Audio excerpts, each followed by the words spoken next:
McKay, and we are interviewing trailblazers who are thinking about or who have already pivoted away from their former career to another venture by creating a business. Our guest today is Susan McPherson. Susan, welcome and take us on your pivot journey. Where were you and where are you now? And then why did you decide to change? Well, first of all, Nan, thank you very much for inviting me to join you today. I'm honored and thrilled to be here. And at 56 years of age, I often say at this point I used to say up until a few months ago that I had 9 lives, but now I've had 10 lives because I published a book back in March called The Lost Art of Connecting. But I founded a company in 2013, almost 8 years ago, and it is still ticking and growing. I just hired my 12th and 13th employees just this past week. So interestingly enough, unlike many, I did not have a burning desire to be an entrepreneur in my 20s, 30s, even most of my 40s. I often credit myself as an accidental entrepreneur. And I had worked in corporate America for many, many years and kept hitting the blessed glass ceiling that many of us in your audience who came of age professionally in the late 80s, 90s. And then in the aughts, it became apparent that if I was going to continue to grow, I may just have to put that own flag out the door. But in 2013, I was working for a consultancy.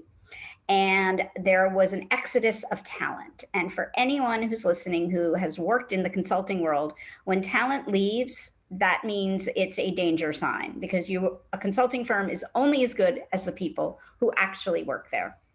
So I knew I needed to do something.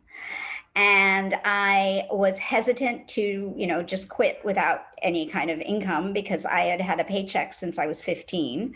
And I had serious fear of bag lady syndrome. And luckily, 2 organizations said, Susan, if you leave, we will hire you for a few months as a consultant.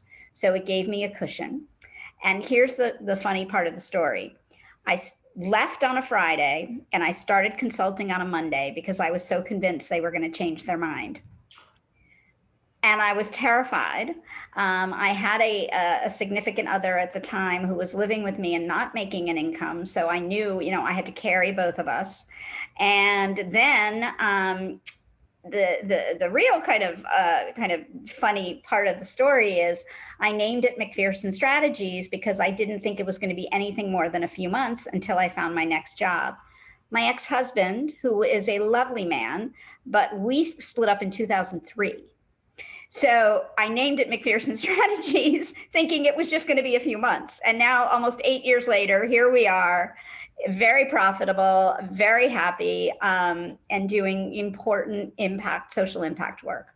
So anyhow, that was a very long-winded answer to your question, but I think it's important for your audience to know that sometimes these things aren't planned, but the joy of the road being not the road you plan can be sometimes pretty wonderful. Tell us a little bit about this business. Sure. Well, I had been working in corporate responsibility consulting, helping companies be better from the standpoint of environmentally, socially, philanthropically, diversity and inclusion long before it became obviously, major front page news, which is a good thing. And I literally kind of rode the wave because back in 2005 when I was working in this space, it was very few people knew of it. It was very rarely covered. It was very rarely talked about in the media. And now it is an absolute must-have. So my firm focuses on the communications of impact. So helping companies, helping foundations, helping nonprofits use whatever mode of communications that exists, whether it's earned media, traditional PR, digital, social, advocacy, coalition building, all of the above. In your business, do you work remotely? So is it partially online or how does that work? Well, in 2013, when I launched the company, it was all virtual and we kept growing virtually. And now we have people in Atlanta, in Seattle, in Chicago, in Syracuse, in New York. So I will say, when March 2020 hit and the pandemic caused all kinds of horror shows, there was one little minor silver lining, that we were already virtual. We may not have been doing Zoom all the time. We were using the old phone, but we definitely were well positioned.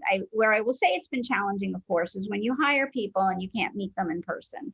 And I'm looking forward to, we're having an offsite this fall where everybody will meet each other for the first time. So that will be a really joyful opportunity. It's really interesting because you can kind of get the best of the consultants when you get people from all over the country and they don't want to move to a certain location, but you can pull them from any location. Exactly. It takes away one of the hurdles. And it does. I mean, there are certain people that want to be going to a physical place, and what we most likely will do is, come this fall, is give everyone a stipend to be able to work in a co-working space so that they have that option.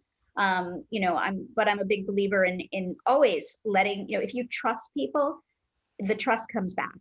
And fortunately, all the way back into the early 2000s, I had been managing remote teams. So I learned that early on, that, it's not always 100%, but I find if you show how much you trust people, they will return the favor and be trustworthy. And I think be clear about the measurable outcomes that you want from them. Does that help? Yes. Well, and it also, I'm just blessed because people who work in social impact generally really care about the work they're doing. And the clients that hire us also. So, I mean, we're working in some ways in an ecosphere that is really of kindness. I mean, obviously there's always outliers, and one thing we have to be rigorous about is helping organizations that may be just talking and not walking. Good point. There's so many people who want to start an online business. And yeah, of course. Would you share one of your best strategies or tactics that you feel is really working right now to grow your business online? Well, again, we don't have a product. I mean, it's all consulting and communications, but I'll share two things, and one now that I think is vitally important, and that is over communicating. Okay. When in doubt, be over transparent if you're not going to meet a deadline. Be over communicative with people if they're doing a good job. Be over communicative if you need to give constructive feedback. Because we are using modes that aren't as natural as when we are in person with one another. Okay. And you can read an email and take it in so many different ways. So I think it's really important to over communicate. Pick up the damn phone and talk to people. And I will say, one of the greatest bits of advice I was given all the way back in the beginnings of 2014 that I often tell start entrepreneurs who are just beginning, and this is a generalization, but sometimes women, and certainly I was one of them, had the propensity to want to hoard, meaning at good times, I was going to be like hunkering down, do my work, not spend, because things were going to dry up and I needed to have that extra, like a squirrel, right? Like I needed to have all those acorns just for the rainy day. And a woman named Jacqueline Ottman, who had done sustainability consulting for many years, pulled me aside and she said, Susan, this is the time you want to actually invest in bringing more people on, whether they're 1099s or employees, so that you can be out and about doing the business cultivation, doing speaking, meeting with people. And I listened to her. And what I found was, if I could surround myself with people who love to do the things I detest, or love to do the things that I suck at, then guess what? It would work. And, knock on wood, that has been, I really think, one of the secrets of our success. And I do think, Nan, as somebody, I consider myself of age, we have so much wisdom into what our talents are, but we also have wisdom into what we are not good at and what we don't want to do. And when we are entrepreneurs, we have the choice. Okay. And so I made that a priority. And I don't know, like if it wasn't for Jacqueline, I don't know if I would have done that. So if I could like, offer your audience some advice, is get out of your own way.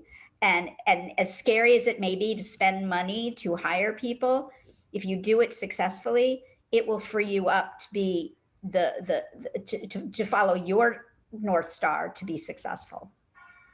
What about some of the marketing and selling tactics? Do you have any ideas there, any strategies? Yeah. This is one of the reasons I wrote my book. I had been building connections all the way back since the mid 80s. I was fortunate enough to grow up in a house where both my parents were serial connectors. My father was a professor who taught at a women's college for almost 40 years. And he not only would teach women, but then he would teach women, their daughters and their granddaughters. And he would stay in touch with them over his entire career. And my mother worked in public television and PR. And every morning at the breakfast table, they would have the 5 local newspapers spread out. I'd have to like maneuver my way in to get my bowl of cereal. And they would be madly clipping and cutting and literally going to their manual typewriters and typing little missives saying, thinking of you, colleague Joan, thinking of you, former student Linda, thinking of you, reporter John, and then putting them in the respective envelopes and keeping the US Postal Service in business. So I thought everybody's parents did this, but when we began to have the technologies to do this efficiently, I took it to the next level. And I started building relationships via email, via the internet. And of course, once social media, took off, I really jumped in full, not blabbing, but actually doing a lot of listening. And really building meaningful connections. And when I look back now at the last 8 years of our business, 95% of the business has been inbound with no marketing. Wow. And I have to say that building those meaningful connections, taking those meetings, even though I was incredibly busy, because I never would have gotten anywhere in life without people helping me. So I have always felt that kind of important kind of, you should do this kind of thing. So I would say for people listening, start young, start out of college and start building relationships, because it takes a village to do anything. And if you have those connections, they're going to come around. And if you lead with how you can be helpful to others, the help will come when you need it. Well, I'm going to definitely read your book. I've already ordered it, and I'm going to definitely read it. I think it sounds like there's pearls in there for everybody who's trying to be. We'll see. It seems to have struck a chord, especially given the 14 months of isolation that many of us have been in. And I think if anything, people often ask me, what is an important takeaway? And I think we are never going to take our relationships for granted after this, and shame on us if we do. I think that's true. Take us back to the beginning of starting the business. I mean, I know we thought it wasn't going to be a permanent thing, but as people are just kind of getting ready to go into it, what advice do you have? What are some of the first steps that you took to create your new business? What'd you do? Well, the first thing I did was I sent an email out to everyone I'd ever met. And I basically said, and I didn't say, I didn't say long-term. I said, for the time being, I'm opening up a consultancy. Here's what I'm going to be focusing on. If you know of anyone that has interest in the following, please let me know. Okay. I mean, I had gotten in 2006, maybe 2007, I had created something on Twitter called CSR Chat, which stood for Corporate Social Responsibility Chat. And it was essentially a way to connect people who work in corporate responsibility. So the second thing I did was continue to do those CSR chats to continue that community building. Now, obviously, Twitter's a very different place today, but there was a time when those Twitter chats were really powerful to get your name out there, to build community. Things that I didn't do that I should have done was better record keeping. In full transparency, I lost my organizational papers, so I have to file again now, 8 years later. And I'm just being incredibly honest, but these are the things that happen to entrepreneurs, right? And, so I probably would have been better at record keeping. I continued to use a personal accountant rather than hiring a full accounting firm. But again, because I didn't think it was going to be anything. So, I'm sharing mistakes I made. I hope that is good. But also really surrounding myself, finding people that I could tap into when I needed help to take on projects, so that I didn't have to say no, because there was no way I had the capacity to manage them all by myself. I really appreciate you going over some of the mistakes, and I'm doing this in the book that I'm writing as well, because, somehow I think I learned more from the failures or the mistakes that I had than I even did the big wins. Well, I always joke that, now if you fail big, you get a TED Talk. So all the power to people who fail, right? I know one of the things people are really worried about is, especially when you're going from corporate to the entrepreneur, is how in the world am I going to make the financial transition? Now, you said you made it in a way because you had someone that said, I'll do a contract with you in the end. Yeah, that gave me it was those two. So I often say to people, and again, it really depends, because, obviously there's you can take seed funding, you can take angel funding, with a consultancy, the overhead to start isn't huge. But, just like anything, you should have 6 months of savings in the bank, right? And I realize that may not be, an opportunity for people. I highly recommend, if you do need some seed funding, but you don't want to have to owe, there's an amazing platform called ifundwomen.com that a dear friend of mine founded about 4 or 5 years ago, which allows you to do, essentially fundraising on the platform, and then offer up, special rewards for people. So it's a little bit like Kickstarter, but with a much greater support system to help you. Because sometimes you just need that $30,000 to be able to build your platform, hire maybe a part-time assistant.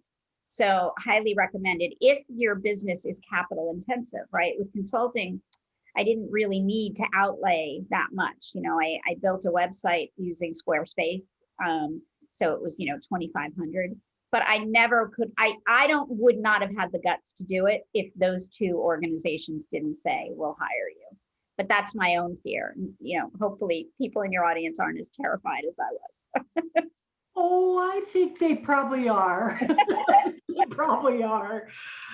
Were there any considerations that you had to make regarding family life?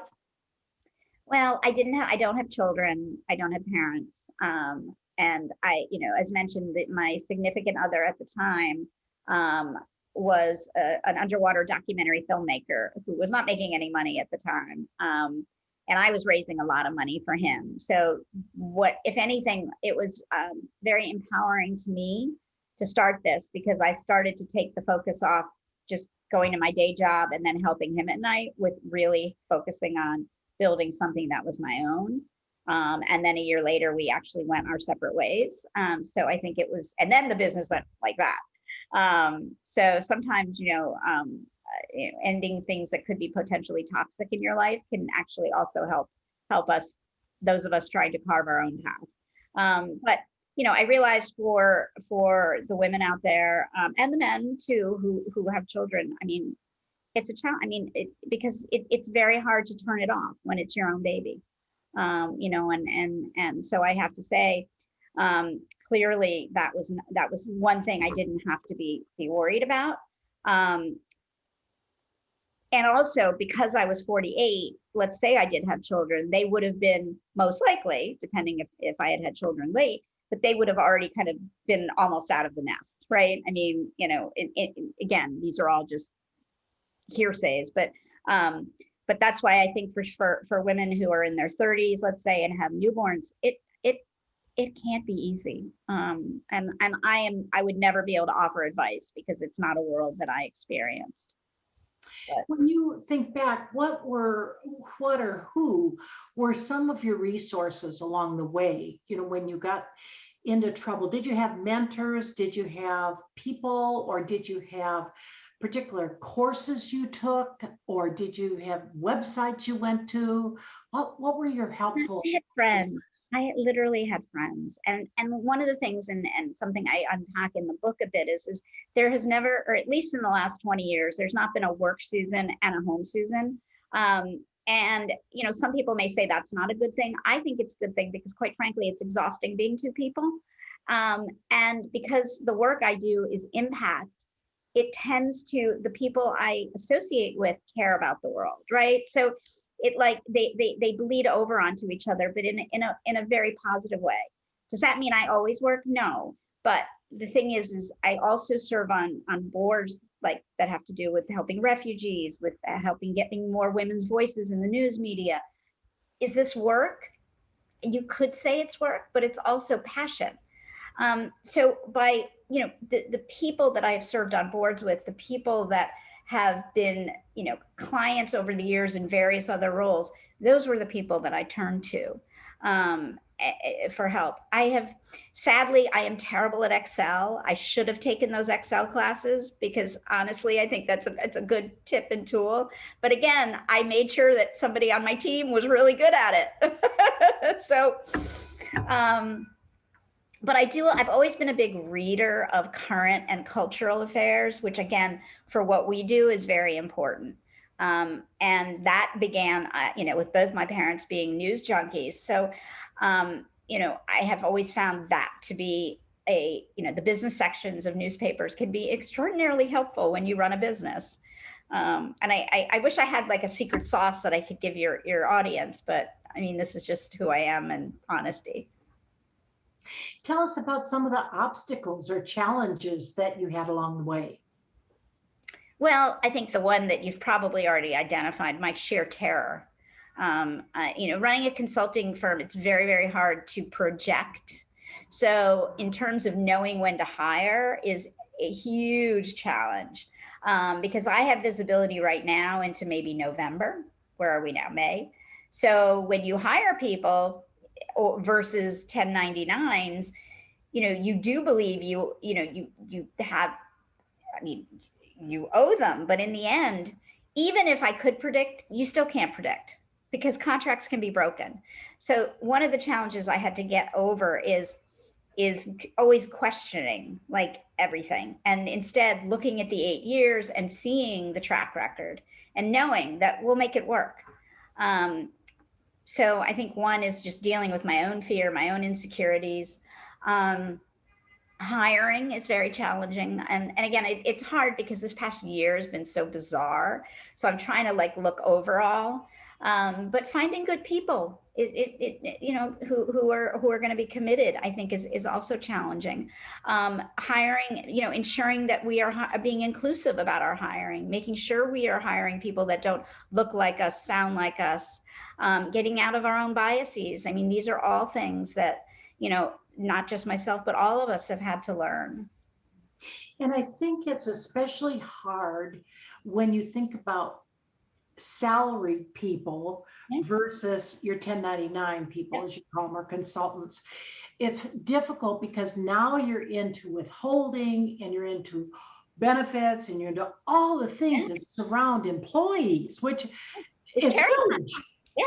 No, the first 4 years, everybody was 1099s, and then I transitioned, and it was a big decision. But then again, I had to remind myself whether they're I mean, yes, it costs more, but you then have a bit more predictability, and then you also can count on people showing up and all the rest. But yeah, I mean, it's scary. I still get scared. But I understand. I really do. What would you say surprised you? The success, honestly, the success. But again, and I don't mean to mention the book again, but I have to say, I would be nowhere without the connections that I built over the last 30 years. And all those meetings were worthwhile because those people, when I was in my 20s meeting with them, it wasn't like I was like, you know, in 25 years, I'm going to come back and ask you to recommend my firm. Like it wasn't even part of the pipe dream. So, I think that those people all kind of came around. I mean, not all of them, but you understand what I'm saying. That really surprises me. And I think also, starting something at 48, I mean, I'm now that I look back, I'm like, I'm damn proud, right? Because, there was a time in this world when you hit 45, you were done, right? And I think we're proving that to not be the case. And for future generations, that's going to be a wonderful thing. Absolutely. What might you have done differently when you think back? Better record keeping. Yeah, hiring a bookkeeper much sooner. I was trying to be so, cost conscious that I, was doing it myself, and I'm surprised I didn't end up in jail. And I don't want to give your audience yet. I'm not. I certainly wasn't being cheap, but I wanted to invest in other things. I wanted to be paying people better, and to me, that seemed like a way I could cut corners. But obviously, having now had the benefit of a bookkeeper for a few years, I'm like, oh my God, it's like having toast and then never having butter, and then you put butter on it, and you're like, wow. So no. When you think back, have your business goals changed? And if they have, just tell me how. It's a good question. And again, I want to reiterate, this was an accidental company. This was not like, I didn't have a business plan. I didn't have this long-term. And again, I guess I'm blessed because the business has kept coming in. And when I advise entrepreneurs, I always say you do need a roadmap. And yet I have been operating almost without. About 2 years ago, I started the process to apply for B Corp status, which was probably the most rigorous thing I've had to do to really assess where we've been, where we are, and where we're going. Regardless of anybody determining whether they want to become a B Corp, I think the exercise of going through it is really, really valuable.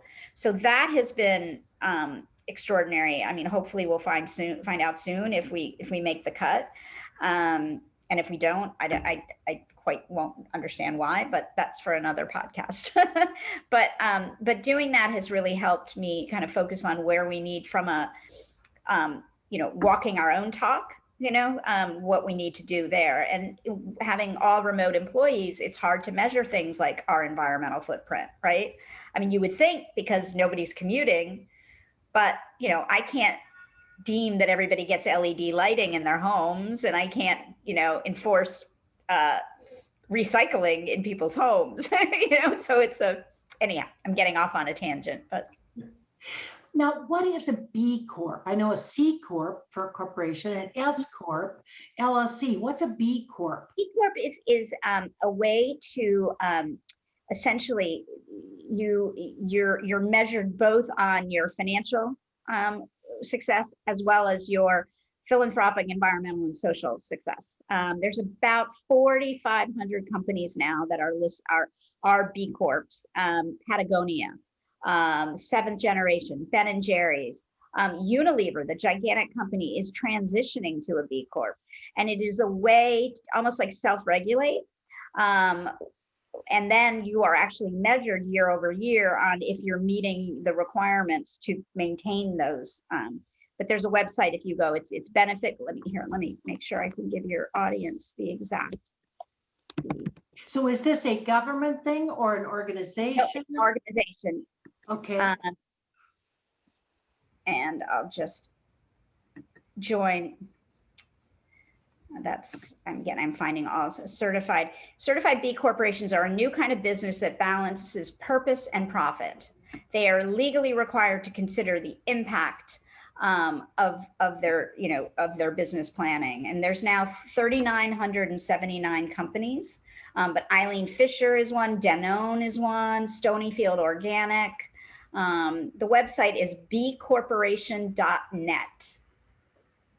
Great. Well, that's really interesting because a lot of people, we're talking about lifestyle entrepreneur. We're talking about people often starting a business because they have either a mission or a passion.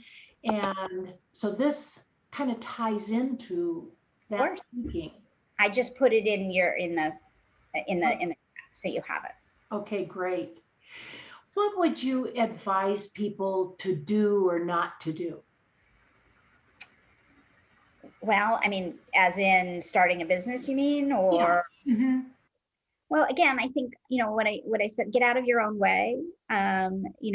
Don't have, we all have a tendency to hunker down and not bring in people when we need them. I think recognize where you are, really good at something and focus on that, and then surround yourself with people to do the things that you're not good at, and also the things you don't like, because you're always going to, I mean, just as human beings, we're going to gravitate to reading those emails from people we enjoy sooner than the ones we don't, right? If I put it into that perspective.